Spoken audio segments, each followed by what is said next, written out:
Hello बच्चों, कैसे हो? आ गए? बोर्ड्स आ गए।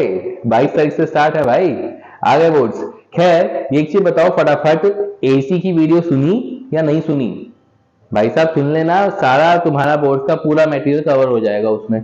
ठीक है। और अभी इसी वजह से ही मैं तुम्हारे सामने एसी के बच्चों को बड़ी समस्या आ रही है। इनफैक्ट भारत पूरे इंडिया में एक बड़ी भारी समस्या है। वो क्या है? सर, सब लोग थ्योरी तो पढ़ा देते हैं, न्यूमेरिकल करना कैसे है, वो सोच कैसे है, डेवलपमेंट कैसे आएगी, क्या मुझे सोचना है, क्या मैं सोचूं, किस तरीके से मैं सोचूं, ये क्वेश्चनों का जो जवाब है ना, बड़ा मुश्किल आ जाता है। सब लोग कहते हैं सर आप तो 1 सेकंड में कर देते हो, सब लोग हो जाता है, राइट? बहुत सारे हैं फैकल्टीज, फटाफट फटाफट कर देंगे। लेकिन मेन चीज है application, how you are applying the concepts, जो कॉन्सेप्ट आपने सीखे हैं। इसलिए मैं आपको बोल रहा हूं वो वीडियोस दोनों अच्छे से देखना, कोई भी समस्या है उसके अंदर मेरे से डिस्कस करना, ठीक है? तो आज तुम्हारे लिए मैं क्या कर रहा हूं, पहले सीबीएसई के कुछ जो पीवाईक्यूज हैं, अच्छे क्वेश्चंस जो बोलते हैं, आप बोल सकते हो, not just objective, subjective questions भी तुम्हारे सामने मैं कुछ सॉल्व करके दिखाता हूं, ताकि तुम्हें समझ में आए कि भाई क्वेश्चन है, उस क्वेश्चन को पढ़ के आप कैसे सॉल्व करोगे। जैसे मैंने 27 तारीख का जो मेमोरी बेस्ड क्वेश्चंस की वीडियो बनाई थी, आप अगर देखोगे उस तरीके से क्वेश्चन को पढ़ के किस तरीके से आपको क्वेश्चन को अप्रोच करना है, ठीक है? कुछ कुछ बहुत सिंपल क्वेश्चंस होते हैं, कोई भी डिफिकल्ट नहीं होते। और CBSE board level, JEE mains level, NEET level, CET level, यार सच में बता रहा हूँ बहुत आसान क्वेश्चंस हैं। एडवांस लेवल के मैं बोल सकता हूँ थोड़े से खूबसूरत क्वेश्चंस होते हैं, बट ब्यूटीफुल क्वेश्चंस होते हैं, इनके साथ मजा भी आता है करने में, ठीक है? लेकिन ये सब बाकी लेवल्स पूरे के पूरे नंबर लाने वाले होते हैं, तो टेंशन नहीं लेनी, ठीक है? बिल्कुल नहीं लेनी, राइट? कहते हैं ना, जब पीसीसी साथ में है तो कोई टेंशन नहीं लेनी। चलिए, तो हम सबसे पहले आज थोड़े से सीबीएसई बोर्ड के क्वेश्चन करते हैं। ये सन 2020 में आया था ये क्वेश्चन, मैं रीड थ्रू करता हूं। The instantaneous current from an AC source, the instantaneous current from an AC source is, हमारा एसी सोर्स दे रखा है I is equal to, question number आपका ये 1 है, पहला डाल रहा हूं, और सीबीएसई 2020 में आया था ये क्वेश्चन, और 20 कह रहा हूं, सॉरी, सन 2000 पे आया था, ठीक है? क्वेश्चन जरूर पुराना है, लेकिन क्लास कॉन्सेप्ट जरूर सीखना है इससे। पीवाईक्यूज आपको ध्यान रखना, जिस तरीके के क्वेश्चन होते हैं उस तरीके के क्वेश्चन आते ही आते हैं बोर्ड्स में, जो आपने पिछले 10-12 साल के क्वेश्चन करते हैं हम।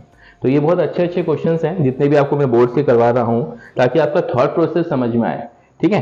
तो the instantaneous current for an AC source is I is equal to 10, जो दे रखा है मुझे, I is equal to 10 sin 314t। Okay, what is the frequency of the source, हमें फ्रीक्वेंसी निकालनी है। क्या निकालनी है? हमें फ्रीक्वेंसी निकालनी है। Okay, we need to calculate the frequency of the source and virtual value of the current, मतलब हमें IV हमें निकालना है, राइट? हमें क्या निकालना है? IV हमें निकालना है। बात समझ में आई? ठीक है। नाउ, तो what is the frequency of the source हमें निकालना है, और हमें डायरेक्टली, सर ये तो कुछ भी नहीं है क्वेश्चन, बहुत इजी सा सवाल है, क्योंकि हमें वर्चुअल करंट निकालना है। मैक्सिमम करंट हमें दे रखा है I नॉट, कंपेयर अगर हम करेंगे स्टैंडर्ड इक्वेशन से, तो I is equal to I naught sine omega t, है ना? यही होता है बेसिक इक्वेशन, और ओमेगा सबको पता है, आपको कंपेयर करोगे ओमेगा कितना आ रहा है सर? 314, राइट? और ओमेगा क्या होता है, गली के बच्चे बच्चे को पता है, 2 पाई f 314, तो फ्रीक्वेंसी कितनी होगी? 314 अपॉन 2 पाई, है ना? और IV कितना होता है सर? I नॉट अपॉन √2, अगर साइनोसॉइडल वेव है, I नॉट अपॉन √2, और I नॉट कितना है सर? 10 है अपॉन √2। ये लो सर, ये तो बड़ा सिंपल सा सवाल हो गया, यानी कि 5√2। सही है, पहला क्वेश्चन बड़ा सिंपल सा हो गया। और ये 2 पाई है 3.14, ये लो, ये तो कैलकुलेशन भी आसान कर दी इन्होंने हमारे लिए। 3.14 पॉइंट हटाया, लगाया, सर जी 50 हर्ट्ज आंसर आ गया। सिंपल सा सवाल, ठीक है? आगे समझ क्लियर है? ठीक है, चलो आगे देखते हैं। नेक्स्ट क्वेश्चन आया हुआ है 2001 में, सेम इसी तरीके का ही क्वेश्चन है, तो मैं नहीं करवा रहा हूँ, बिल्कुल सेम है। I is equal to 5 sin 100 pi t, we are not doing, same similar question है, ठीक है? आइए, आ जाओ, सन 2012 में फिर आया हुआ है, सीबीएसई का ही क्वेश्चन है, राइट। थोड़ा सा डिफरेंस किया है, आओ पढ़ता हूं आपके सामने, ज्यादा डिफरेंस नहीं किया उन्होंने। सन 2012 में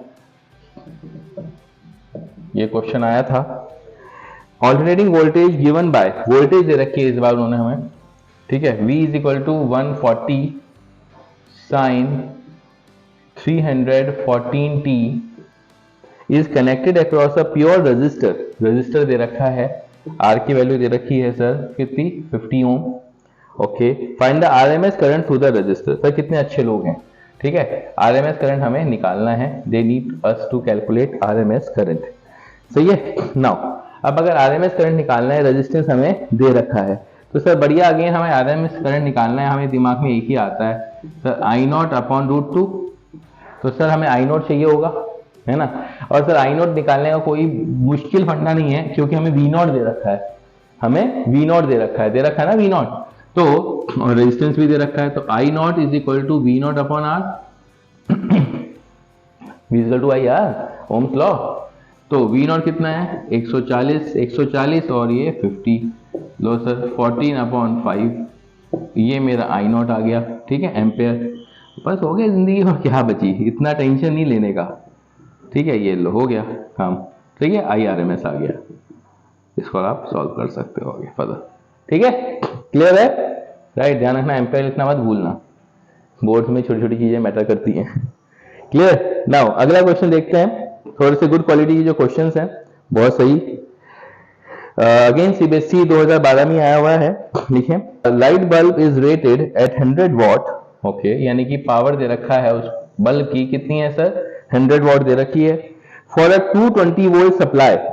सर जी सप्लाई वोल्टेज जो होती है, ध्यान रखना वो वर्चुअल वोल्टेज होती है, मैंने आपको बताया भी था कि जो वोल्टेज निकलती है, जो घर में आती है हमारे, वो वर्चुअल होती है, राइट। वीडियो के समय भी मैंने बताया था, जो घरों में आती है वर्चुअल, आरएमएस, इफेक्टिव, तीन नाम है बेचारे के, ठीक है, वो आरएमएस वैल्यू ही होती है। यानी कि उन्होंने हमें जो दे रखा है, ईवी दे रखा है, वो कितना है सर जी, वो हमें दे रखा है 220 वोल्ट, ठीक है। Find resistance of the bulb, पहली चीज हमें निकालनी है रेजिस्टेंस, ओके। सेकंड पार्ट भी दे रखा है, peak voltage of the source, मतलब हमें ई नॉट भी निकालना है, कितने अच्छे लोग हैं। See RMS current through the bulb, okay sir, RMS current मतलब आई आरएमएस भी हमें निकालना है, तो सर कोई बड़ा काम मुझे लग नहीं रहा। अब पावर का जो फॉर्मूला होता है, वो गली के बच्चों को भी पता है सर, पावर होता है V square by R, right. तो आप बोल सकते हो sir EV square upon R, सही है, क्योंकि आप यहां से इस तरीके से आप एक बल्ब का जो रेजिस्टेंस है हम निकाल सकते हैं। ऐसे सवाल हम 10th में भी करते थे अगर ध्यान हो तो, ठीक है। तो पावर है, पावर कितना है गुरुजी 100 वॉट, ओके, और ईवी कितना है 220 इंटू 220 अपॉन रेजिस्टेंस, सही है भाई। तो यहां से तुम्हारा रेजिस्टेंस आ जाता है 22 टू द 4, ठीक है, कितना आ जाएगा, ये आ जाएगा तुम्हारा 2 टू द 4, 2 टू द 4 4 4 4, तो कितना आ गया 484, तो यानी कि 484 आपका रेजिस्टेंस आ गया, सही है। तो पहले वाला आंसर आ गया तुम्हारा। दूसरा है सर, ये इन्होंने पीक वोल्टेज पूछी है सर, क्या क्वेश्चन है, नौटंकी है। तो वर्चुअल वोल्टेज है EV is equal to E naught upon root 2, तो ई नॉट कितना होगा सर, EV कितना है आपका 220 इंटू रूट 2, ये आपका ई नॉट आ गया। तीसरा है आपका आरएमएस वैल्यू, सर EV भी पता है, वो भी पता है, बच्चे की जान ले लो, power is equal to EV into IV होता है, और पावर हमें पता ही दे रखा है, और EV भी हमें पता है कितना 220, लो सर टेंशन ही नहीं, सही है। तो आराम से आपका निकल जाएगा, गॉट इट। चलो तो आगे बढ़ते हैं फटाफट, नेक्स्ट क्वेश्चन, ठीक है। अब अगले क्वेश्चन की ओर हम बढ़ते हैं। बाकी मेरे ख्याल से सब सेम सी दे रखे हैं आपका, थोड़े से अच्छे क्वेश्चंस मैं बीच में करवा देता हूं तुम्हें, ताकि तुम्हें समझ में आए कि कैसे कैसे ऑपरेट होता है। लिखिए, ये भी एक अच्छा क्वेश्चन है। A pure inductor of 50 millihenry, a pure inductor of 50 millihenry is connected to AC supply of 220 volt 50 hertz, इस बार फ्रीक्वेंसी भी दे रखी है, ठीक है। क्लास में बाकी क्वेश्चन इसलिए नहीं करवा रहा हूं अभी, और इसके रिलेटेड सेम है, सेम कॉन्सेप्ट पे हैं जैसे क्वेश्चन अभी करवा रहा हूँ ना, सेम। तो अलग अलग सारी वेराइटीज के I am just trying to cover you out. तो pure inductor of 50 milli henry, यानी कि सर ये आया था हरियाणा बोर्ड का, HR बोर्ड का है ये, हरियाणा बोर्ड, और 2010 का क्वेश्चन था ये। बात बोर्ड का बात नहीं है, बात यह है कॉन्सेप्ट की, आपको कैसे लगाने हैं, कैसे कर रहे हो। इनको लगाने के बाद गारंटेड है आप आराम से अपने बोर्ड के सारे क्वेश्चन लगा पाओगे, ठीक है। तो प्योर इंडक्टर है सर, एल की वैल्यू कितनी दे रखी है, right, 50 milli henry, 50 milli henry, ठीक है। Is connected to an AC supply, okay sir, AC supply भी दे रखा है, ईवी इज इक्वल टू है 220। अब तो सर आपने बता दिया कि एसी सप्लाई मतलब जो वर्चुअल वोल्टेज होगी, फ्रीक्वेंसी कितनी होगी, 50 हर्ट्ज होगी, सही है। फाइंड द इंडक्टिव रिएक्टेंस, तो सर इंडक्टिव रिएक्टेंस निकालना है एक्सेल, इंपेडेंस सर जेड निकालना है, आरएमएस करंट, सर क्या बात है, आरएमएस करंट भी निकालना है, और पीक करंट भी निकालना है। तो सर मेरे ख्याल से इसमें अब कुछ भी नहीं है, एक्सेल की वैल्यू है कितनी होती है, एल ओमेगा, राइट। एक्सेल क्या होता है सबको पता है, एल ओमेगा, हमने थ्योरी में देखा था, राइट। और एल की वैल्यू कितनी दे रखी है sir, direct formula based question है, 50 मिली हेनरी है।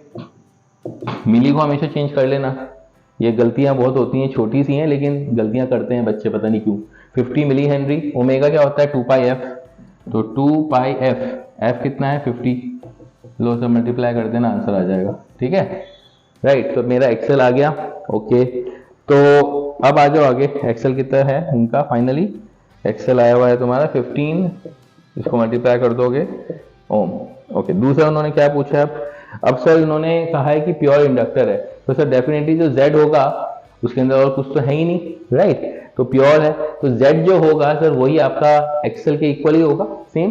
Therefore you can say Z is also equal to X L, तो वो पार्ट भी आ गया, ठीक है। अगला पार्ट क्या बोला है उन्होंने, IV, क्या बोला है IV, IV क्या होता है sir, EV upon Z, EV upon Z, I is equal to V by R, EV क्या है voltage, virtual voltage upon Z, simple simple question है ये।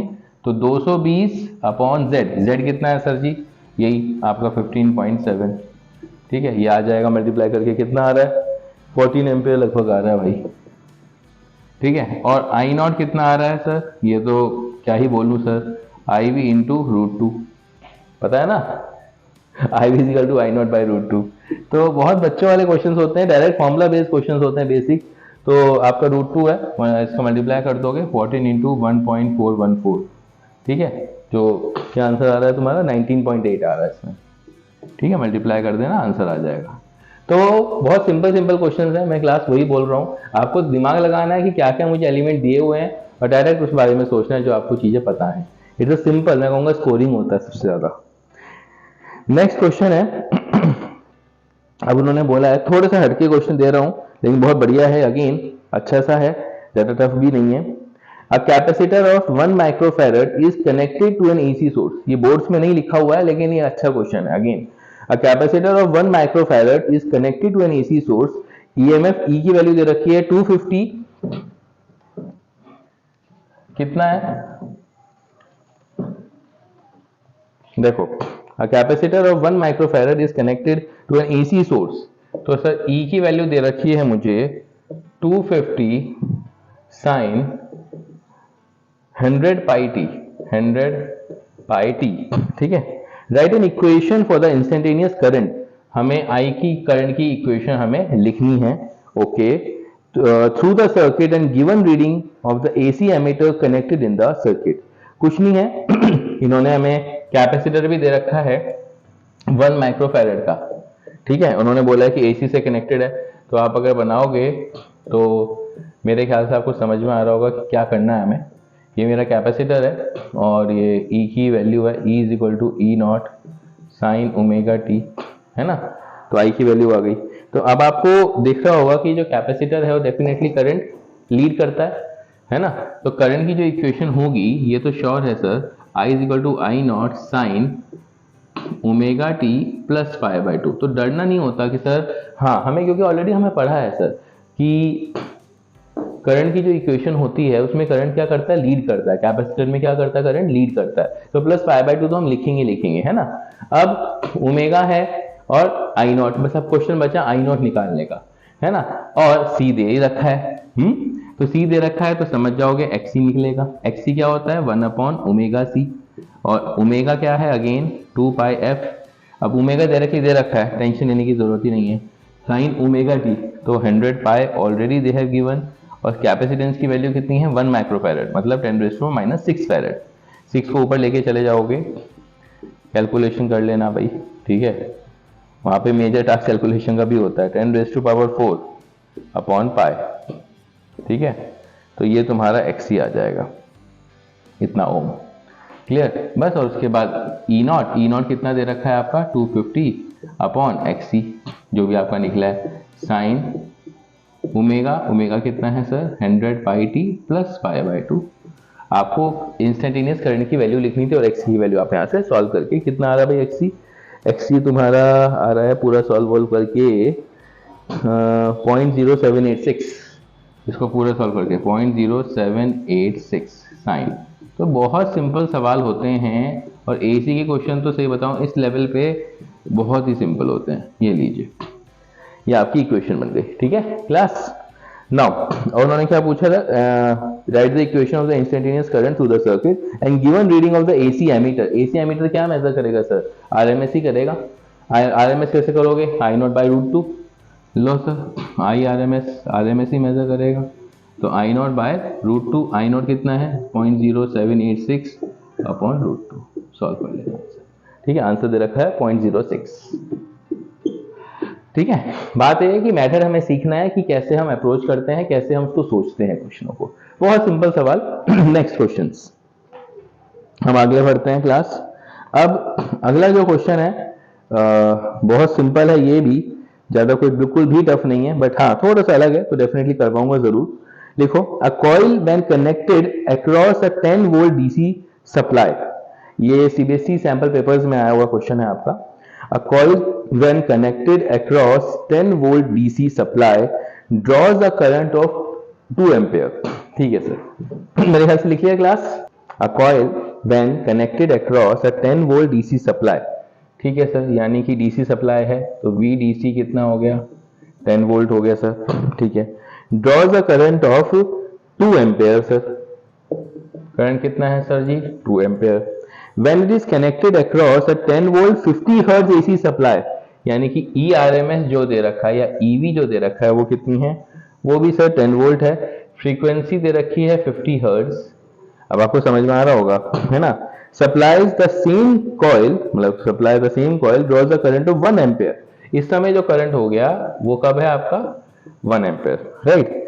पहले तो क्वेश्चन है कि sir explain why and hence determine the self inductance of the coil, right। अब देखो भाई, वो बोल रहे हैं कि करंट कम क्यों हो रहा है sir, theoretical conceptual based question है। पहले 2 एम्पेयर था, अगर डीसी लगा रहे हो तो 2 एम्पेयर है, और अगर आप एसी लगा रहे हो तो इतना है। और उन्होंने क्या बोला था, अ कॉइल है, कॉइल मतलब एक इंडक्टर कॉइल है ना। सर जी सबको पता है कि उसमें लेस करंट जाता है, लैग करता है करंट, है ना, और उसमें डीसी में तुरंत आपका करंट ज्यादा चला जाता है। तो डेफिनेटली जो कॉइल होता है it draws a lesser amount of the current, इस वजह से आपको करंट की वैल्यू कम है, ठीक है। समझ में आई बात, करंट क्योंकि आपका उसमें कम जाता है, और डेफिनेटली लेस करंट ही ये लैग करता है आपका जो करंट है ना, π/2 से लैग भी करता है ना, पीछे रहता है, और कम करंट आपका जाता है due to the inductive reactance की वजह से, राइट, रिएक्टेंस की वजह से, क्योंकि इसके अंदर आपका एक्सेल का एलिमेंट ऐड ऑन हो जाएगा। डीसी के अंदर रिएक्टेंस का कोई मतलब ही नहीं है क्योंकि फ्रीक्वेंसी 0 होती है, तो यहाँ पे एक्सेल आपका उसको करंट को थोड़ा सा कम कर देता है, ठीक है। तो आपको बेसिक रीजन समझ में आया। अब वो बोल रहे हैं कि सर दूसरे केस में डिटरमाइन द सेल्फ इंडक्टेंस, मतलब they want us to find the value of L, है ना। तो अगर मैं पहले की बात करूं फर्स्ट केस में, क्योंकि वो जस्ट रजिस्टर की तरह बिहेव करेगा, तो यहां से मैं रजिस्टर की वैल्यू निकाल सकता हूं सर। पहली बात, ये अच्छा क्वेश्चन है, मैं ये बोलूंगा मेरा 9th question for you guys. अब यहाँ से मुझे रेजिस्टेंस की वैल्यू पता लगेगी सर, रिएक्टेंस की वैल्यू नहीं पता लगेगी, क्योंकि रेजिस्टेंस एक लौता ऐसा एलिमेंट है जिसका कोई भी फेज चेंज नहीं होता, जो आपका इन फेस रहता है। ध्यान से समझना, जो कि इन फेस रहता है। वी और आई दोनों के दोनों सेम फेस में रहते थे। अगर आपको ध्यान हो ग्राफ भी, इसका जो फेजर था याद है, तो वो दोनों के दोनों सेम फेस में रहते थे। तो आप डीसी लगाओ या एसी लगाओ, डजंट मेक अ इम्पैक्ट। तो यहाँ पे आपको जो डीसी मिलेगा वो आराम से डीसी मिल सकता है 10/2 यानी कि 5 ओम, पहला। दूसरा अब हमारा क्या है कि सर एक्सेल भी हमें निकालना पड़ेगा। एक्सेल है ना, एक्सेल क्या होगा सर, एल ओमेगा होता है। लेकिन सर प्रॉब्लम ये है हमारे पास एल की वैल्यू नहीं है ना, लेकिन हमारे पास वर्चुअल वोल्टेज है और डेफिनेटली वर्चुअल करंट भी है। तो यहां से मैं Z निकाल सकता हूं, EV अपॉन IV। और EV गुरुजी कितना है 10, ये 1 यानी कि 10 ओम हो गया Z।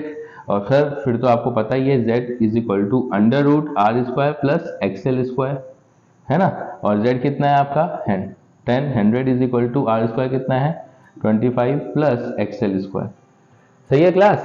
तो 75 आ गया, X L is equal to root 75 आ गया। ठीक है, मेरे ख्याल से सही कर रहे हैं। तो रूट 75 आ गया, तो ये 5 रूट 3 आया तुम्हारा, है ना। कितना आ गया 5 रूट 3। और एक्सएल कितना होता है एल ओमेगा। अब कुछ नहीं बचा, अब आप फटाफट चुपचाप निकाल लोगे, है ना। तो आपको एल निकालना था 5 रूट 3 अपॉन 2 पाई एफ। एफ कितना है 50 हर्ट्ज यानी कि 100 पाई। ठीक है, 100 पाई। तो यहां से आप सॉल्व कर देना। आंसर मेरे ख्याल से इन्होंने दे रखा है 0.028, 0.02 हेनरी आंसर। क्लास मेथड समझ में आया। पहले तो कि हमारा एक रिएक्टेंस ऐड हो गया इसके अंदर, क्योंकि अब ओवरऑल इंपीडेंस देखा जाता है। अब आर नहीं रहा, एक्सएल भी एड अप हो गया एसी की वजह से, राइट। डीसी के अंदर एसी आपको पता है फ्रीक्वेंसी 0 होती है, तो there will be no element of the X L there, तो इसलिए हमारा यहाँ पे जो करंट है वो कम हो गया। ये लॉजिक है। दूसरा हमने कैसे निकाला, देखो बड़ा सिंपल था। पहले रेजिस्टेंस उससे निकाल लिया, इससे हमारा जेड मिलना है, पूरा है ना सर्किट। अब उसके अंदर रेजिस्टिव एलिमेंट भी है और उसके अंदर एक इंडक्ट कॉइल है जरूर, कॉइल के अंदर लेकिन अपना एक रेजिस्टेंस भी है। आप बोल सकते हो जैसे ये कॉइल है ना, उसके अंदर एक रेजिस्टेंस भी है सर, ऐसा। तो एक तरीके से RL वाला सर्किट बन गया तुम्हारा, है ना। तो Z की वैल्यू इस टाइप से आप निकाल सकते हो, एंड देन सिंपल। ठीक है, चलो आगे बढ़ते हैं। नाउ अगला क्वेश्चन भी बहुत अच्छा है, सीबीएसई बोर्ड 2004 का जरूर है लेकिन बहुत अच्छा है। आइए करते हैं। Now in an RL circuit, खुद ही दिया है कितने अच्छे लोग हैं।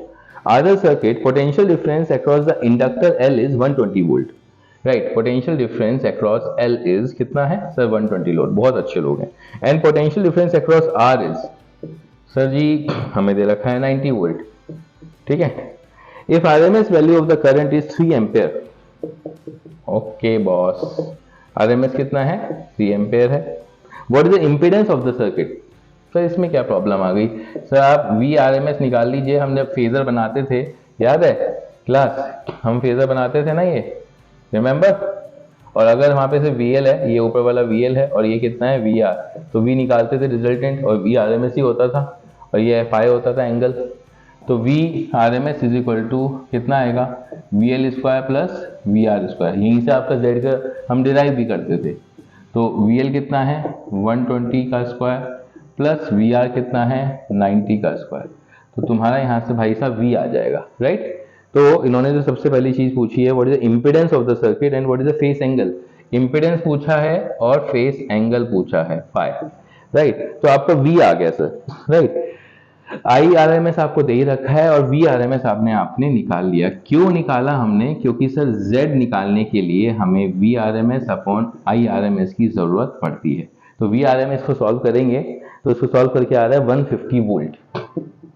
ठीक है, तो 150 वोल्ट आ जाएगा और VRMS इज इक्वल टू कितना आ जाएगा ये 150 और अपॉन IRMS कितना है 3 5 50 एम्पेयर 50 ओम सॉरी। तो इम्पीडेंस आ गया। अब सर क्वेश्चन आता है फाई कहाँ से निकालें।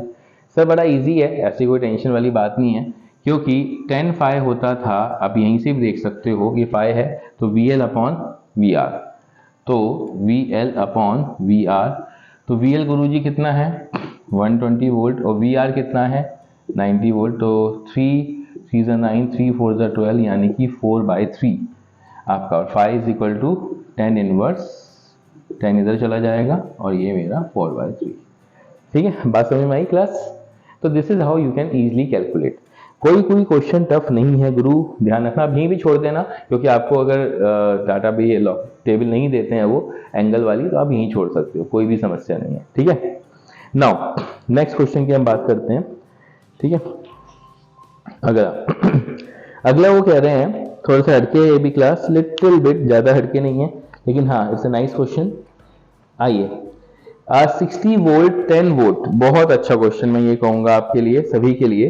क्या था, सीबीएसई बोर्ड 2003। अब वो क्लास ध्यान रखना, जो पुराने क्वेश्चंस है ना वो जरूर कर लेना। फायदा क्या है उस चीज का, इसलिए मैंने ये वीडियो पुराने क्वेश्चन पे काफी बनाई है। हम 9-10 साल पुराने कर लेते हैं बहुत बच्चे, लेकिन उससे पुराने वाले क्वेश्चन नहीं करते, जबकि पुराने क्वेश्चन बहुत अच्छे आए हुए हैं, उससे आपके कॉन्सेप्ट बन जाते हैं। और कॉन्सेप्ट बनाने के बाद जो अभी करंट क्वेश्चन आ रहे हैं ना, वो खेल में हो जा रहे हैं। ठीक है, आइए देखो, आज 60 वोल्ट क्वेश्चन है, दे रखा है, आज 60 वोल्ट 10 वॉट इलेक्ट्रिक लैंप है। अच्छा भाई, तो उस इलेक्ट्रिक लैंप की जो पावर है वो दे रखी है मुझे 10 वॉट। ठीक है भाई, अच्छा, और उसकी जो वोल्टेज है वो कितनी दे रखी है, जो रीडिंग लिखी होती है ना, आपने देखा होगा बल्ब वगैरह पे, जब हम बल्ब लेके आते हैं मार्केट से, तो उस पर लिखा होता है भाई 100 वॉट का बल्ब है, तो यहाँ पर उन्होंने बोला है पावर कितना है उसकी, 10 वॉट का बल्ब है, और उस पर वोल्टेज भी लिखी होती है। वो वोल्टेज का मतलब ये होता है कि मैक्सिमम वोल्टेज होती है वो सहन कर सकता है, उतनी वोल्टेज तक वो सहन कर सकता है, उससे ज्यादा दोगे तो उसका बैंड बच जाएगा। ठीक है, समझ में आ रहा है? तो यहाँ पे उसने 60 वोल्ट दिया है, तो उससे मैं एक काम कर सकता हूँ यार, उसका रेजिस्टेंस निकाल सकता हूँ, यहीं की यहीं। चलो अभी निकालते हैं, पहले देखें। 60 volt 10 watt electric lamp is to be run, okay, एक हमारा बल्ब है, राइट, और is to be run on 100 volt and 60 hertz mean supply. तो ये मेरा EV कितना दे रखा है, 100 वोल्ट है सर, और फ्रीक्वेंसी कितनी दे रखी है, बड़े अच्छे लोग हैं, 60 हर्ट्ज, यूएस की है क्या भाई?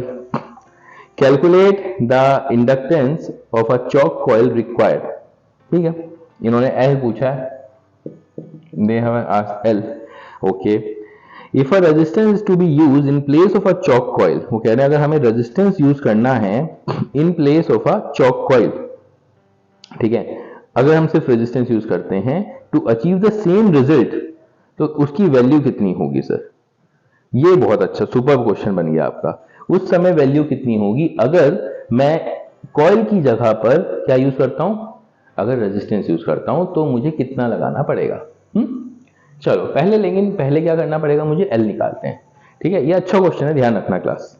अब सबसे पहले L के निकालने के लिए मुझे अगेन कॉइल है तो उसके अंदर रेजिस्टिव एलिमेंट भी होगा और इंडक्टर भी है, यानी कि Z की वैल्यू तो मुझे जरूरत पड़ेगी, है ना। तो Z आ रहा है तो ये मेरे माइंड में कैसा आएगा सर, ऐसे, Z is equal to under root R square plus XL square. अब सर बात आ रही है कि R रेजिस्टेंस कैसे निकालूं, अभी हमने देखा power is equal to V square upon R, तो R will be equal to V square upon P, और V स्क्वायर कितना है 60 इंटू 60, और पावर कितनी है 10, तो 60, 6 इज 36, 360 ओम आपका रेजिस्टेंस आ गया उस बल्ब का।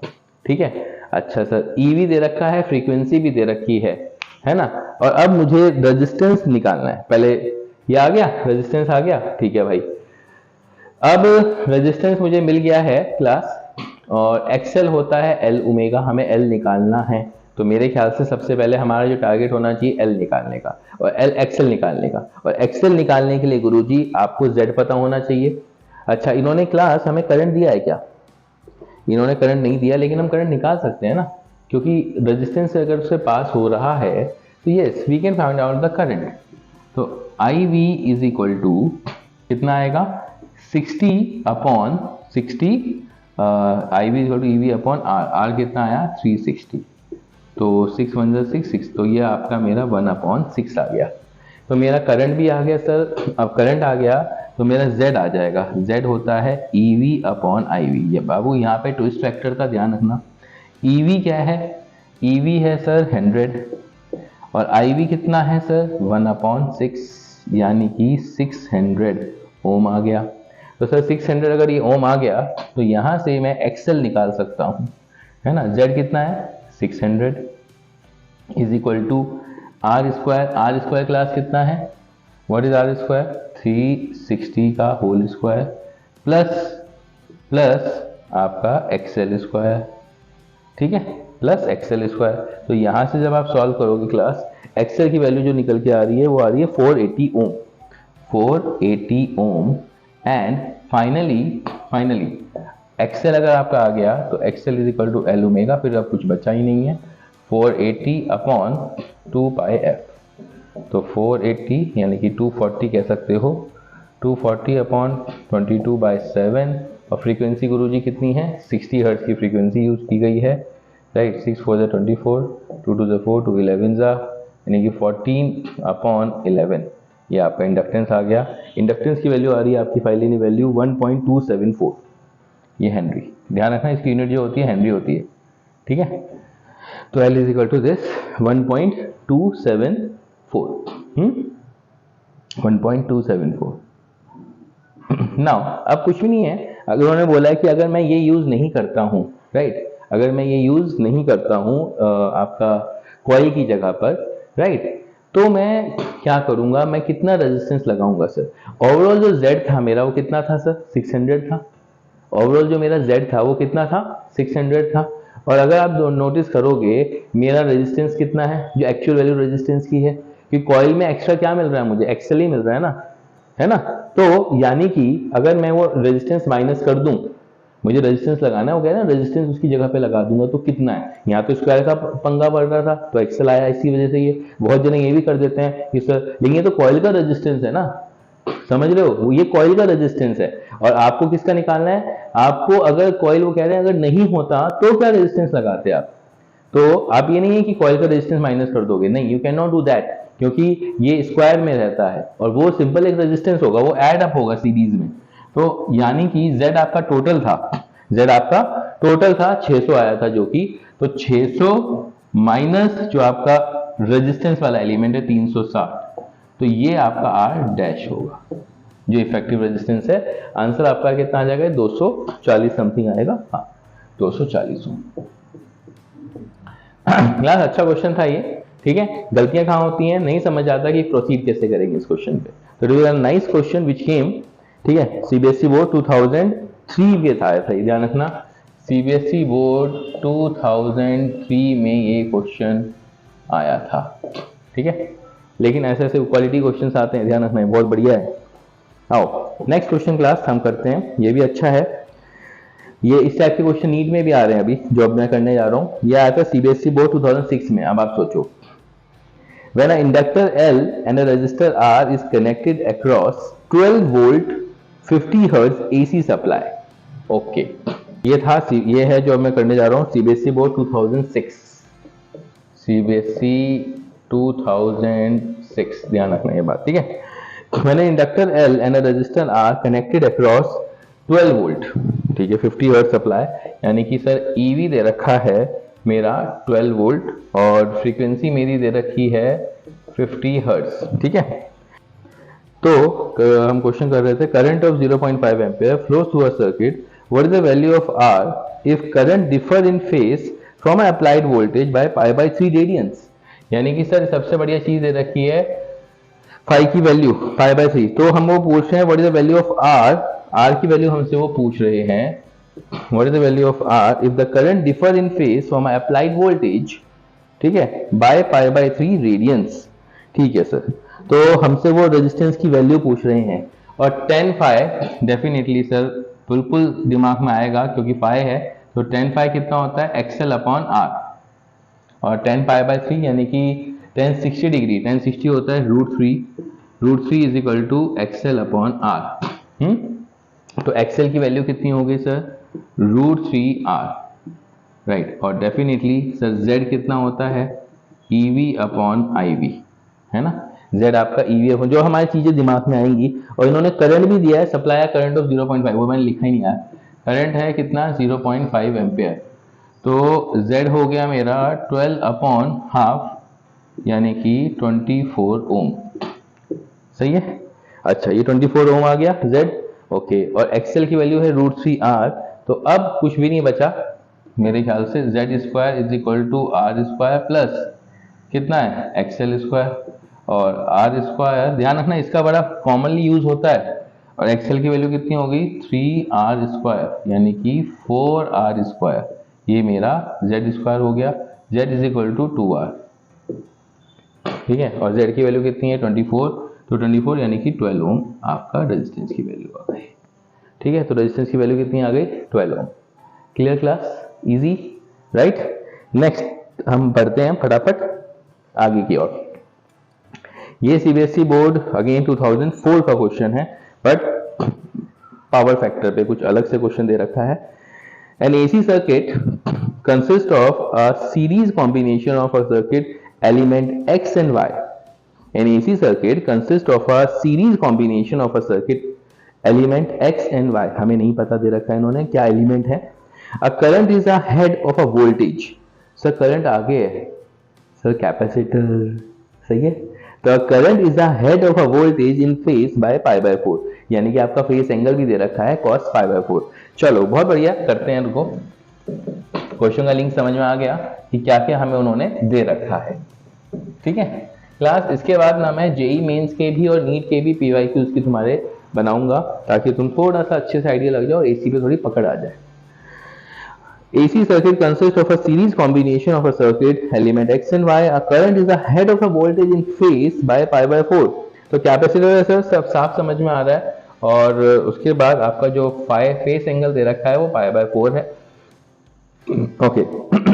अब इन्होंने बोला है and if a element X is a pure resistor of 100 ohm, resistance की वैल्यू कितनी है 100 ओम, सही है, okay. Name the circuit element Y, sir Y तो आप खुद ही गया, अब वाई क्या होगा एलिमेंट, कैपेसिटर होगा सर, क्या होगा कैपेसिटर होगा, okay. Calculate the RMS value of current if the RMS voltage is 141 volt, current की निकालनी है तो डेफिनेटली हमें जेड चाहिए होगा सर, है ना।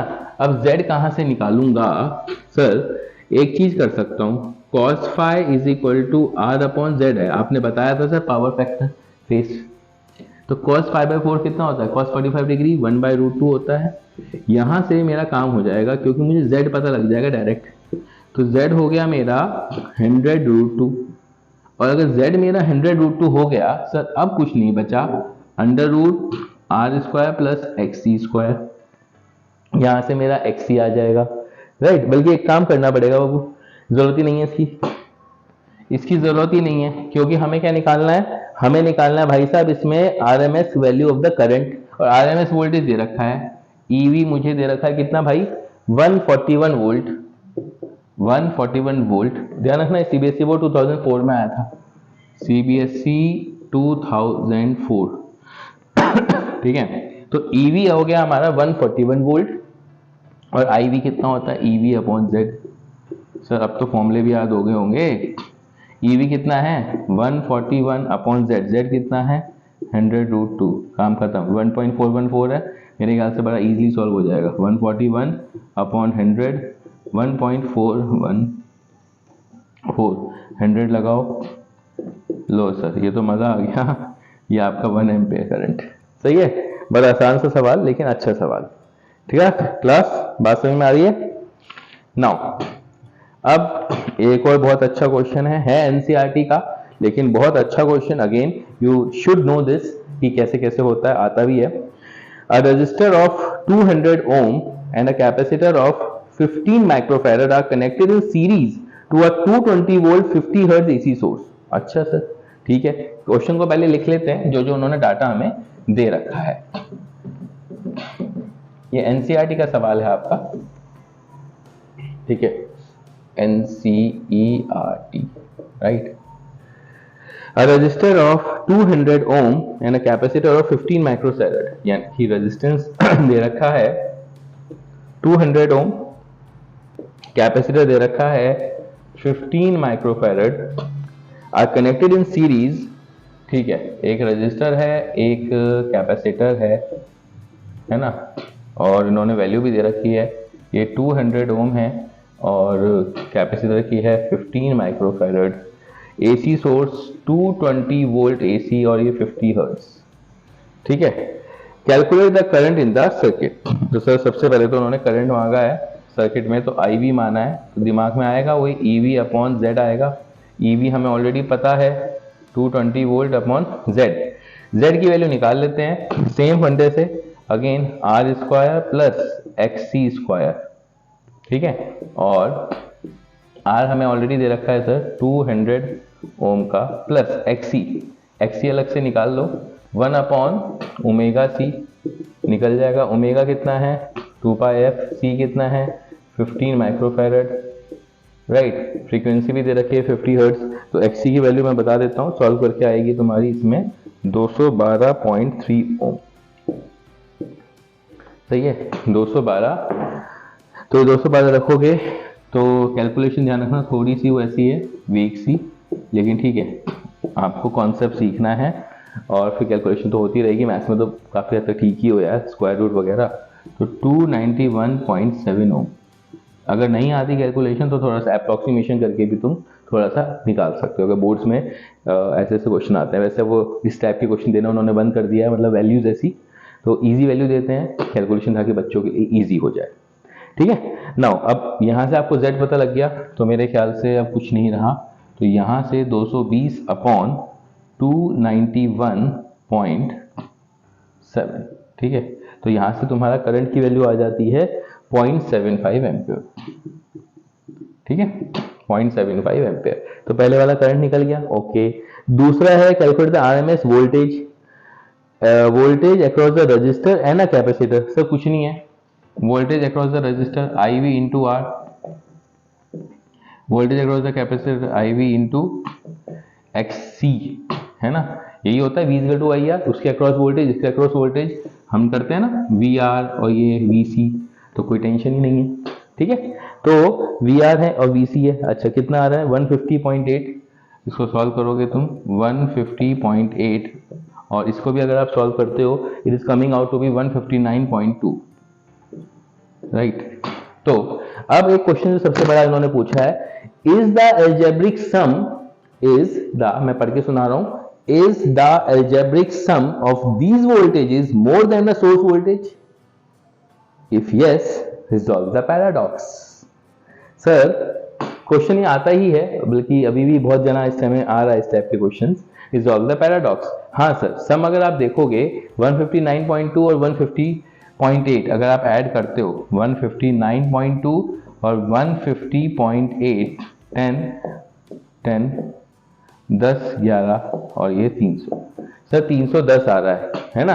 और अगर आप रिजल्टेंट वोल्टेज देखो जो आपकी आरएमएस आ रही है 220 आ रही है, उससे ज्यादा है, राइट। वो क्यों आ रहा है, क्योंकि सर वो जो वोल्टेज है वो आपकी ये है वी आर स्क्वायर प्लस, तो कॉन्सेप्ट को जस्ट समझ लो, V R square plus V C square, वो ये वोल्टेज है भाई, वो ये वोल्टेज है, ना कि ये। आप सम नहीं कर सकते डायरेक्टली, आपको पता है you need to find the resultant, हमने फेजर में भी देखा है, ठीक है। तो वो रिजल्टेंट वोल्टेज है इसलिए वो 220 आता है। अब आप डालोगे, अब आ जाएगा आपका वी आर, डालो ये 150 का स्क्वायर प्लस 159.8, ये 150.8 सॉरी, और 159.2 इसका स्क्वायर, तो अगर आप डालते हो तो it's come out to be 220 volt.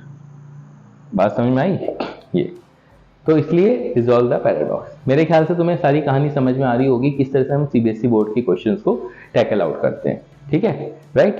तो अभी आप उसको देखो और थोड़े से मैं वीडियोस अभी और अपलोड करता हूँ मेंस के भी, थोड़े से बोर्ड के क्वेश्चन मुझे अभी और मिलते हैं तो मैं और क्वेश्चन अच्छे और बोर्ड के क्वेश्चन डिस्कस करेंगे डेफिनेटली, ठीक है। तो अभी के लिए टाटा बाय बाय, ओके।